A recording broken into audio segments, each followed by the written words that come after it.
Hi guys, welcome back to another Transformers toy review.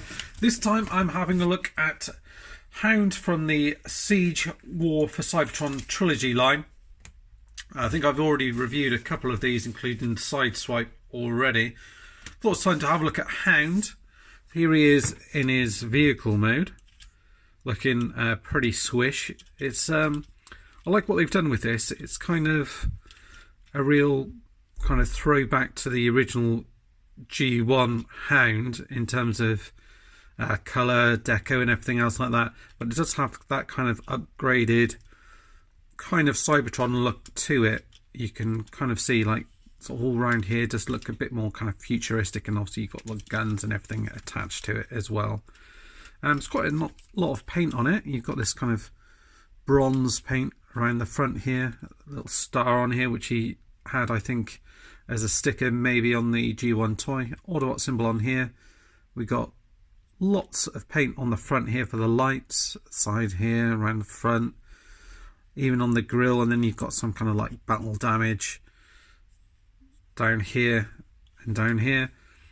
Paint on the wheels as well for the alloys. Brown paint on the side here. You can get silver paint for the gun here and on the side. You even get this little if I can pull this off, like kind of spare wheel sort of thing on here, and that's painted as well. The guns can swap around, so you can pop them in either any of these holes on here. I've just chosen to pop these in here. You've got holes on either side as well, so you can kind of armour them up however you choose. And obviously you can use the what you call them, are they the Battle Masters, to upgrade them, and you can use the different sorry, I'm just rummaging around in here. So you can use guns from other bots on here just to kind of armour him up.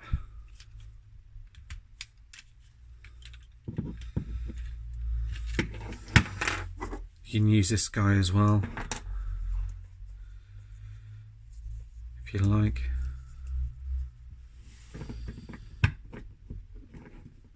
You can pop him on there if you so choose.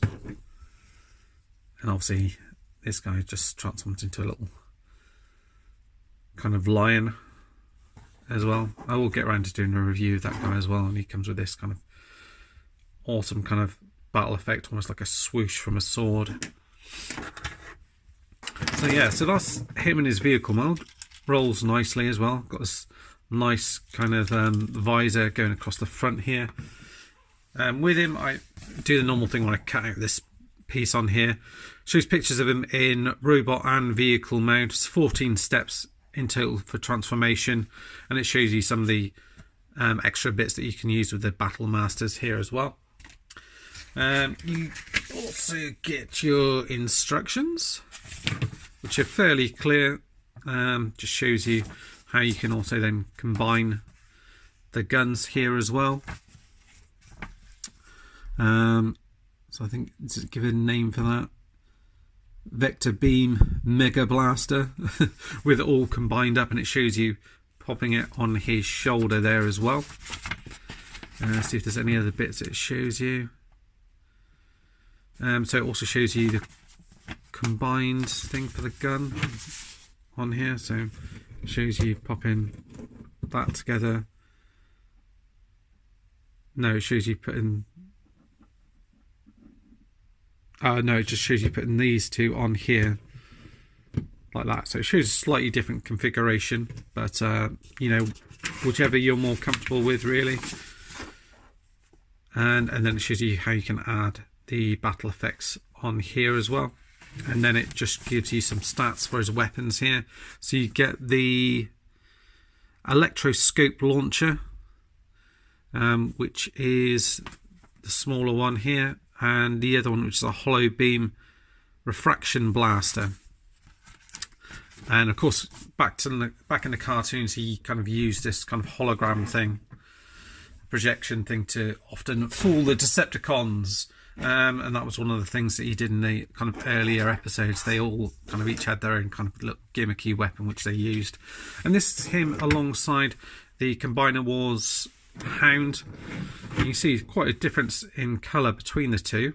This one's not a bad one, but they've done all right with it. But the trouble with it is it started off as Roller, which they then slightly retooled and did a repaint for then Swindle, and then it was everyone else. I'm trying to think who else it was apart from Hound. They've done it as umpteen different figures, but it doesn't look too bad. I do prefer the colour on this one to this one, though, and there is more paint on this version as well. Although, looking to this, no, I was going to say this one feels like it's a little bit chunkier, but they're probably about the same size. Anyway, I'm going to get this guy transformed as requested. So pop all these bits and pieces off. Oh, I feel as if I'm going to sneeze at any moment now. So if you're watching this, just keep on your toes just in case I suddenly let out a sneeze. I don't want to make anyone jump. Right, okay, so we're unplugging these bits down at the bottom here. I have to remember how to do it myself now. So this piece here is going to unclip, like so. These are his legs down at the bottom here. So you just want to kind of come out here. These bits are going to just unpeg from the side here, either side, like that. And then you're going to fold these down. Let's just try and unplug it from here as well, like that. So you can see all the kind of battle damage and stuff on here with kind of sort of airbrushing and dried airbrush, or not dried, dry brushing. I suppose they may have used like an airbrush or whatever for it. And then come around here, you're going to plug these bits into here. This is going to fold forward like so. Make sure that pegs in there like that, is it? Yeah, I think so. Peg that out. That's going to peg into that section like that. That's going to fold down.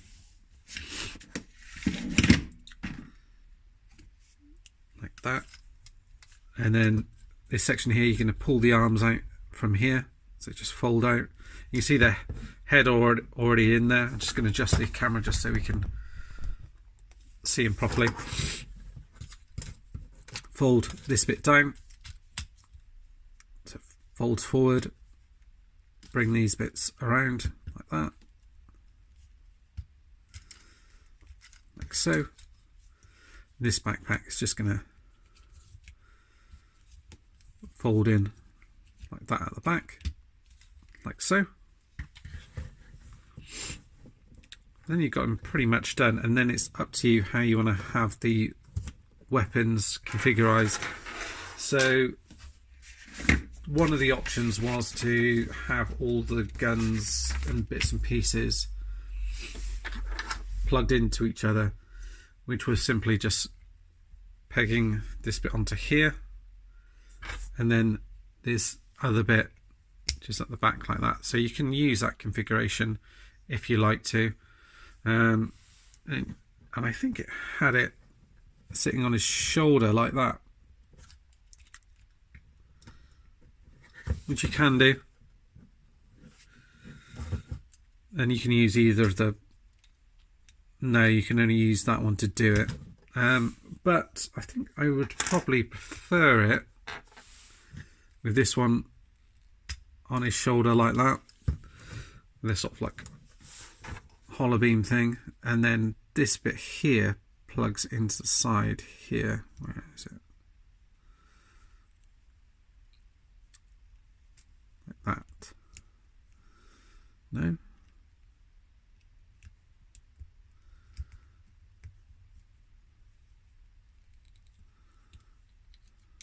I have to mess around. I can't remember which bit it actually goes into. It looks like it should be this bit here. I'm just going to check very quickly on the instructions. Let's show it a little bit further forward.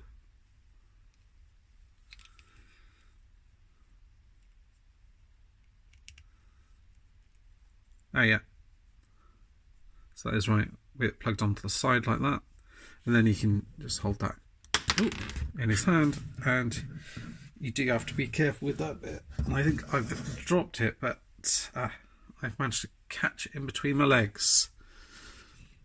So there we go. So plug that onto the side. So that's one thing to be wary of. Just be careful with that piece because it can come off quite easily. But the figure looks absolutely fantastic. The paint, the colours that they've used on him, the head sculpt looks fantastic.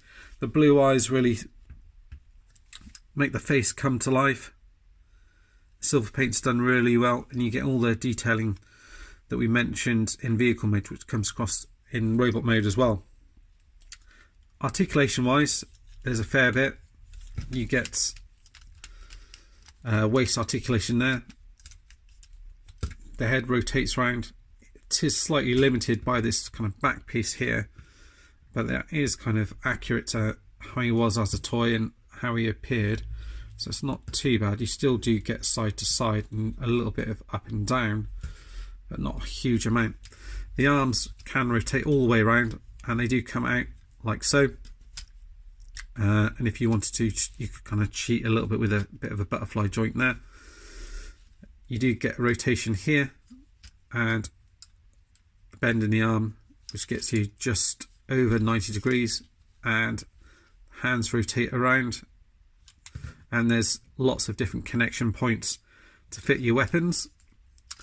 The legs again go all the way up, all the way back, and out to the side as well.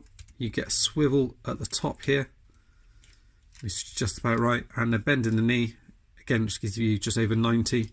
The foot bends forward a little bit, nothing back, and then you get that tilt that comes out, so you can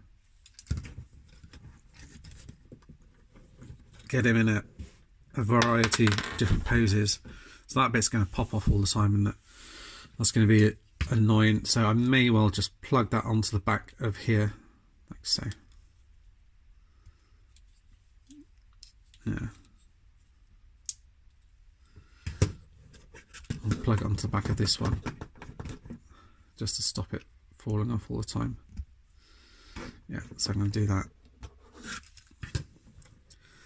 That's fine. And yeah, you can get him in some decent kind of action poses, like so. And you can use these other kind of battle masters, weaponizers, or whatever you want to call them, to upgrade him. Is it this way around?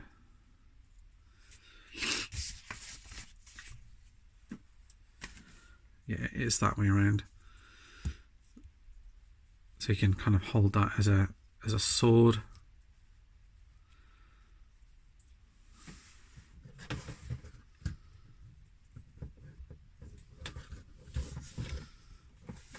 Like that. And I think that looks pretty decent, doesn't it?